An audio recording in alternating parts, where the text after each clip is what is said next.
ศอุดมรุ่งเรืองน้ำตาเจ้าในบุญธรรมสายของดวงเชียงใหม่ปกครองเมือง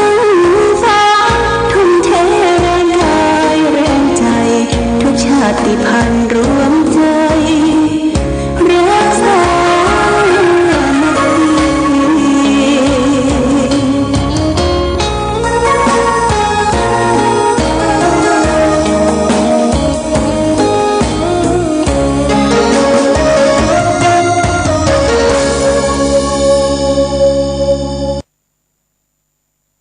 เจริญสุขศรัทธาสาธุชนญาติโยมท่านพุทธบริษัททั้งหลายวันนี้ประการธรรมประทีปส่องต่างก็ได้มาพบปะกับพ่อแม่พี่น้องศรัทธาสาธุชนญาติโยมแห่งครั้งหนึ่งวันนี้เป็นวันพุธที่7เดือนพุทธศักราช2565ซึ่งตรงกับเดือน3เดือนอ้ายไตขึ้น14ค่ำญาติโยมวันนี้เดือน3ขึ้น14ค่ำเป็นวันแต่งบรรดาวันพระวันโกนวันพรุ่งนี้ก็จะเป็นเดือน3เป็งญาติโยมเดือน3เป็งเป็น15ค่ำพวกนี้เป็นวันเสียประจำเดือนเป็น3นี่ก็เสียวันพัดเสียเสากับพัดเป็นวันเสียก็เป็นเว้นจากการทำบุญมังกรมงคลต่างๆแต่ทำบุญสุนทานอย่างที่เราทำบุญอุทิศทำเพื่อพ่อให้แม่ให้พี่ให้น้องนั่นก็เป็นอย่างถ้าเป็นมงคลกินแขกแต่งงานขึ้นปันใหม่เฉลิมฉลองยศบรรดาศักดิ์อย่างเป็นก็พึงงดจากวันเสียประจำเดือนวันนี้อากาศท้องถิ่นบ้านเฮาก็ขมุกขมัวจากจมขมุกขมัวก็หนาวบ่พอหนาวเท่าใดก็อากาศดีอยู่อากาศดีวันนี้ทำให้การไปมาหาสู่เดินทางไปนั้นไปนี่ก็สะดวกสบายขึ้นฟ้าฝนก็บ่มีเนาะเรียกว่าลมหนาวก็จะเริ่มพัดเข้ามาอย่างเต็มที่เพราะฉะนั้นเมื่อหนาวเข้ามาแล้วต้องระมัดระวังเรื่องการป้องกันความเด็บความหนาวนี่จะต้องหาเสื้อหาผ้ายังมาใส่เพื่อร่างกายมันอบอุ่นญาติโยมบ้านเฮาบอกดีแต่บ้านเปิ้นจัดบ้านเปิ้นหิมะตกอย่างกลางเหนือของประเทศจีนอย่างเกาหลีเหนือญาติโยมนะเกาหลีเหนือเนี่ยโอ้หิมะตกการเดินทางการสัญจรไปมาลำบากต้องอยู่กับฮีทอยู่กับบ้านเปิ้นที่จะมีต้องมีฮีทคำว่าฮีทนี่ก็เหมือนกับว่าพัดลมร้อนอย่าอยู่ห้องแอร์ร้อนห้องแอร์ร้อนต้องเปิดฮีทออกจากห้องนอนออกจากห้องทำงานก็หนาวหิมะตกลงหิมะตกลงแต่บ้านเฮานี่ก็ประจำเป็นนะที่จะต้องมีฮีทนี่อย่างที่มันร้อนเพราะว่าบ้านเฮาอุณหภูมิมันปรับได้อยู่ตลอดเวลามาร้อนเกินไปหนาวจนเกินไปแต่ว่าถ้าหนาวจริงๆเขาก็ดังไฟหินนะเนาะแต่ก่อนนี่ดังไฟหินกันดังไฟหินเพราะว่าถ้าจะมาเสาะหาคนเฒ่านี่บ่ต้องไปเสาะที่ไหนพอที่เตาไฟแต่ก่อนเมืองฝางไงชาวเมืองฝางไปตั้งใต้ตั้งเชียงใหม่เขาจะสัมผ้าอุดมถ้าสาบกินควันไปโอ้นี่เมืองฝางก็แต่ก่อนนี่หนาวแท้ๆเลยก่อนนี่หนาวแท้ๆผ้าน่วงกลัวใบอะไรอย่างก็บ่ใครคุ้มเคยพอต่อลูกต่อหลานที่มีครอบครัวกันอยู่หลายผู้หลายคน เราจำเป็นจะต้องสอบสรรหาจัดหาให้ลูกหลานได้นุ่งทะลงใบส่วนผู้เฒ่าผู้แก่พ่อแม่ชะตาก็ต้องอดทนเอาหิ้งไฟญาติโยมเนี่ยหิ้งไฟผ้านุ่งผ้าห่มก็บอกกุ้มบอกหัวโคไปสักเท่าใดขอคือลูกคือหลานได้อุ่นก่อนนี่เป็นน้ำใจของพ่อน้ำใจของแม่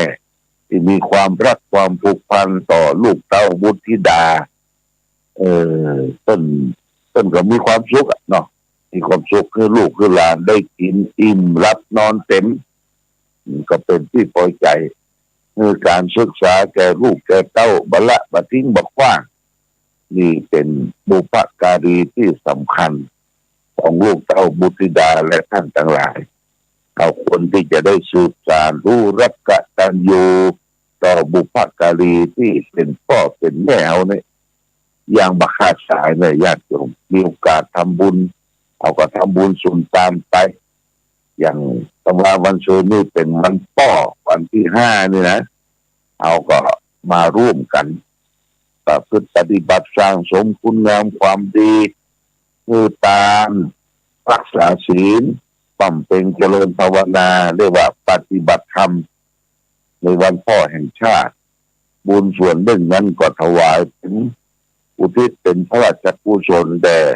พระบาทสมเด็จพระเจ้าอยู่หัวภูมิพลอดุลยเดชและแอมส่วนหนึ่งนั้นเอาก็อุทิศพระบุญกุศลให้แก่พ่อแม่บุพการีชนของเราอันนี้เป็นหน้าที่ของลูกเต้าทุกผู้ทุกคนที่จะพึงกระทำถึงแม้ว่าพ่อแม่เราได้ล้มหายตายจากเป็นผีเก่าเน่าเมินไปก็ตามญาติโยมนักปราชญ์บอกว่าจะไม่ลืมบุญคุณของพ่อของแม่อยู่ที่ไหนไปตกกลางป่าหน้าไม้ไปอยู่ต่างประเทศต่างแดนที่ไหนจะไปลืมบุญคุณของพ่อของแม่ที่ให้ชีวิตที่เลือดเนื้อที่เฮาดิ้นรนขนขวายมีลมหายใจสืบสานได้ถึงวันนี้ก็เพราะมีพ่อมีแม่ต้นเลี้ยงดูนะจะไปตัวรอดเพียงคนเดียวนึกถึงพระคุณของพ่อของแม่เอาลูกของท่านมาตั้งบูชามากราบมาไหว้มาสักการะบูชานี่เป็นความกตัญญูกตเวทิตาคือลูกสาวบุตรธิดาได้ตอบแทนบุญคุณให้แก่พ่อแก่แม่เป็นบุพการีเป็นคนดีอย่างนี้เป็นต้นแต่วันนี้ได้มาพบศรัทธาญาติโยมท่านสาธุชนทั้งหลายก็จะเอาธรรมะมาฝากนี่แก่ศรัทธาญาติโยมธรรมะประทีปธรรมของท่านเจ้าคุณพระศรีธรรมนิเทศต้นเด็ดได้แสดงไว้นมนานท่านเจ้าคุณศรีธรรมนิเทศมหากมลโชติมันโตนี่อดีตรองเจ้าคณะจังหวัดเชียงใหม่วัดสันปะคอยอำเภอเมืองเชียงใหม่เลยญาติโยมวันนี้เอาเรื่องให้ธรรมะเป็นทานการให้ทานนั้นมีหลายอย่างนามิสทานธรรมทานอภัยทานวันนี้เอาเรื่องให้ธรรมะเป็นทานเราก็ลองฟังว่าจะคิดพิจารณาน้อมไปใช้ในชีวิตประจำวันของเราได้ต้นก็และเท้าความว่าในชีวิตของข้าพเจ้าต้องขออภัยที่เรื่องส่วนตัวนี่เรื่องของท่านเจ้าคุณนะข้าพเจ้าเคยได้รับแจกซองมีค่ามหาศาลถ้าจะมีราคาเป็นเงินก็ไม่ใช่น้อยมีค่ามหาศาลเพราะว่าแจกของมีค่ามหาศาลถ้าจะเป็นเงินก็ไม่ใช่น้อยพระรอดกุวัดมหาวันของคุณโยมคนหนึ่งหม่อมหลวงปิ่นไทย หม่อมหลวงปิ่นไทยบรรกุลเรียนมาขอเช่าเรียนมาขอเช่าขอซื้อตั้งหลายครั้งหลายหนเวลานั้นราคาตีกันก็มีหาประมาณ4-5 หมื่นบาทเจ้าของไม่ยอมขายต่อมาก็มาถวายอาตมา มีสมเด็จอีกองค์หนึ่งซึ่งเป็นของเก่าเป็นของแท้มีคนมาขอเช่ามีคนมาขอซื้อเจ้าของมันก็ไม่ยอมขายเขาก็เอามาถวายแล้วก็บอกว่าขอให้ท่านเอาติดเนื้อติดตัวไว้ตลอดเวลาจะได้คุ้มครองป้องกันปกปักรักษาหรือเป็นให้เป็นสง่าราศีเดินทางไปไหนด้วยความปลอดภัยอาตมาก็ดีใจไม่ใช่ว่ามีค่ามหาศาลรักษาไว้เป็นของดีของหวงแหนเท่ากับชีวิตตัวอยู่ตลอดเวลานอกจากนั้นยังมีของดีมีราคามหามีราคาหลายหมายชิ้นแต่ที่เขาเอามาถวายอาตมามีญาติโยมมาถวายเหรียญทองคำราคาเป็นหมื่นเป็นแสนก็ยังมีต่อมาพิจารณาดูแล้วของที่มีค่าเหล่านั้นเราไม่สามารถที่จะเอาติดตัวไปได้ตลอดได้ทุกผลทุกแห่งเข้าห้องส้วมก็ต้องเอาถอดไว้ข้างนอก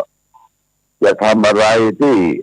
มันเป็นของต่ำๆพื้นบ้านพื้นช่องก็ต้องถอดไว้เอาเข้าไปไม่ได้เข้าห้องผ่าตัดก็นิมนต์ท่านเข้าไปในไม่ได้ต้องฝากไว้กับคุณหมอเป็นของวิตกกังวลกลัวว่าจะหายไปเดินมาเดินไปมาหลายจังหวัดเอาติดตัวไปชั่วครั้งชั่วคราวเท่านั้นก็ลง5 ครั้ง6 ครั้งเรื่องของท่านก็ยังอยู่สิ่งที่ต้องติดตัวติดใจไปนั่นไม่ใช่ว่าของที่รักที่หวงแหนและก็ไปไหนไปได้ทั้งนั้นนั่นก็คือธรรมะญาติโยมนะธรรมะคือธรรมทานธรรมะเนี่ยก่อนที่จะมาบวชก็ได้รับสั่งสอนจากพ่อแม่ครูบาอาจารย์ท่านก็ก้องอยู่ในหูไม่รู้หายเพราะฉะนั้นพระพุทธเจ้าจึงตรัสว่าสัพพะทานังธรรมะทานังทินาติการให้ธรรมะชำนะการให้ของทั้งปวงท่านผู้ฟังที่มีลูกมีหลานท่านก็ยอมรับก็บ่ยอมรับเห็นทรัพย์สมบัติให้ลูกให้หลานไว้สืบสานต่อไปเป็นอย่างดีแต่ว่าลูกคนนี้ไม่ได้ทำบัตรสวดมนต์ไม่ได้ประพฤติปฏิบัติธรรมลูกหลานนั้นก็เอาไป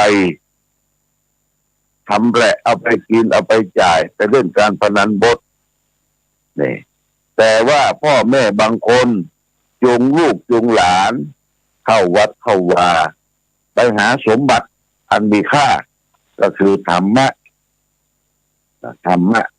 ชี้ให้ลูกหลานได้ดูว่าพระสงฆ์ครูบาอาจารย์ที่กำลังเทศน์กำลังแสดงธรรมน่ะเป็นสมบัติอันมีค่าคือธรรมะเนี่ยยิ่งกว่าทรัพย์สินเงินทองสินค้าทั้งหลายทั้งปวงสามารถติดตามตนตัวไปได้ทุกคนทุกแห่งการให้ธรรมะเป็นทานจึงเป็นสิ่งที่ประเสริฐล้ำเลิศยิ่งเพราะฉะนั้นโบราณเขาจึงถือว่า เอาลูกเอาหลานเข้าวัดไปฟังเทศน์ฟังธรรมสอนให้กราบให้ไหว้ให้รู้จักพระเจ้าประสงค์ให้รู้จักบุญบารมีของพระพุทธศาสนาก็จะเป็นเหตุนำพาให้เขาได้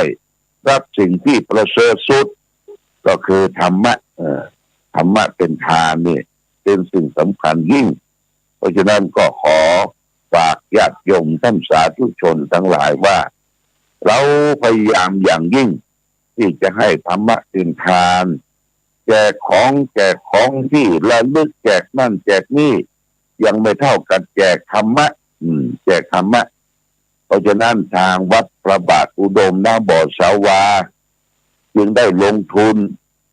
เปิดสถานีธรรมะขึ้นเรียกว่าสถานีวิทยุชุมชนคณะสงฆ์อำเภอฝาง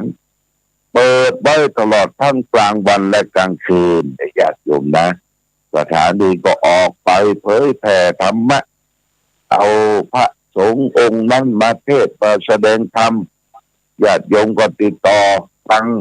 เข้าอกเข้าใจน้อมนำไปประพฤติปฏิบัติบางทีก็มีการทำวัดสวดมนต์มีเทศน์มีแสดงธรรมทุกครั้งทุกคราไปนี่เป็นสิ่งสำคัญยิ่งตามเป้าประสงค์ก็คือการได้เผยแผ่ธรรมะถ้าเราจะไปแจกของอย่างอื่นมากินแล้วก็เสี่ยงแล้วก็หมดไปญาติโยมนะแต่ธรรมะในฝังจิตฝังใจไว้อยู่ในจิตใจของศรัทธาญาติโยมท่านสาธุชนทั่วไปเพราะฉะนั้นสถานีวิทยุจะอยู่ได้คงทนนานเราก็ต้องได้รับการสนับสนุนจากศรัทธาญาติโยมช่วยกันบริจาคช่วยกันทำบุญช่วยกันเป็นค่าไฟฟ้าสถานีนะญาติโยมดังที่เราและท่านทั้งหลายได้ช่วยกันมาตลอดเพราะฉะนั้นจึงขออนุโมทนาว่าการให้ธรรมะเป็นทานเนี่ยเป็นสิ่งประเสริฐสุดนะเป็นสิ่งประเสริฐสุดจึงขออนุโมทนามาณโอกาสนี้วันนี้พอพูดเรื่องถึงธรรมะเรื่องการที่เราใช้บริการวิทยุชุมชนคณะสงฆ์อำเภอฝางก็ต้องขออนุโมทนานะขอบคุณกับญาติโยมท่านสาธุชนที่ได้มาเยี่ยมเยียนได้มาพบไม่ได้มาพบก็ฝากปัจจัยไว้เป็นธรรมะได้เปิดธรรมะได้ตลอดสถานีเราก็ไม่ปิดเปิดธรรมะให้ฟังตลอดต้องขอขอบคุณโอกาสมาณโอกาสนี้ด้วยขออนุโมทนากับคุณกนกพิชัยนาร้านนานาพันธ์นี่ก็บอกบริจาคประจำเดือนละ 1,000 บาทข้อสีมาชัยสมภารบ้านเกาะกุ้งม่านอำเภอบ้านโฮงจังหวัดลำพูนนี่ก็มาเยี่ยมเยียนหลวงพ่อแต่ไม่ได้เจอฝากปัจจัยไว้ 1,500 บาทแม่หมีปางปอยพินโยภาสปางปอย100 บาทพ่อหนานบุญเลื่อนแม่นางจริงชัยชนะอันนี้บ้านแม่อายตอนนั้นก็ไปเจอกันก็บริจาคทำบุญ500 บาทจึงขออนุโมทนาสาธุกับญาติโยมท่านสาธุชนที่ได้ร่วมทำบุญในการสนับสนุนเผยแผ่ธรรมะมาณโอกาสนี้ด้วยจึงขออนุโมทนาสาธุมาณโอกาสนี้โดยวันนี้ญาติโยมท่านสาธุชนทางวัดประทุมวาสหนองบัวเพิ่งก็จะเปิดงานวันที่7นี่ก็ทำบุญอุทิศคือแก่บุพการีชนด้วยว่าทำบุญทักษิณานุปทานก่อนทำบุญทักษิณานุปทานเพื่อแก่พี่น้องวงวานญาติมิตรครูบาอาจารย์ที่ล้มหายตายจากที่ได้ขึ้นสร้างบ้านแต่งเมืองไว้วันนี้จะเริ่มวันที่7เนาะวันที่8วันพุธวันพระวันศีลใหญ่หลวงพ่อก็จะได้เดินทางไปร่วมในวันที่8วันที่9วันที่10 3 วันงานเฉลิมฉลองอุโบสถหรือว่าตัดวายลูกนิมิตวัดป ทุมวาดหนองบัวที่ได้ประชาสัมพันธ์กันไว้ตลอด2-3-4-5 วันที่ผ่านพ้นมา แล้วก็มีคณะชมรมผู้ปฏิบัติธรรมประจำวันเสาร์ก็ได้ร่วมกันทำบุญปอยหลวงเนี่ย370 บาทมีปัจจัยอยู่ที่นี่บึกจะเอาพวกนี้จะไปร่วมแล้วก็มีแม่จันศรีสุขาแม่จันศรีสุขานี่บ้านหนองห้งต้นหนุนรับเป็นเจ้าภาพลูกนิมิตลูกเล็ก159 บาทแล้วก็มีศรัทธาพ่อใจ3 คำรวมทำบุญแห่งเบ่งลูก159 บาทก็จะได้นำปัจจัยไปร่วมอนุโมทนาที่วัดปทุมวาดหนองบัวต่อไปเอาละญาติโยมท่านสาธุชนทั้งหลายวันนี้ได้มาพบกับท่านสาธุชนต่อพอสมควรแก่กาลเวลาขอความผาสุกความเจริญความมีธรรมจงบังเกิดมีแก่ศรัทธาสาธุชนญาติโยมทุกท่านขอท่านทั้งหลายจงประสบสุขโชคดีประกอบไปด้วยจตุรพิธพรชัยทั้ง4 ประการคือมีอายุวันนะสุขภาระมีปฏิภาณธนสารสมบัติธรรมสารสมบัติทุกทิวาราตีการรายการธรรมะประทีปสองทางต้องขอลาก่อนขอผู้ฟังจงตั้งมั่นจิตหันษาด้วยธรรมะขององค์พระพุทธาได้นำพาให้เกิดความสุขสงบเย็นขอเจริญพร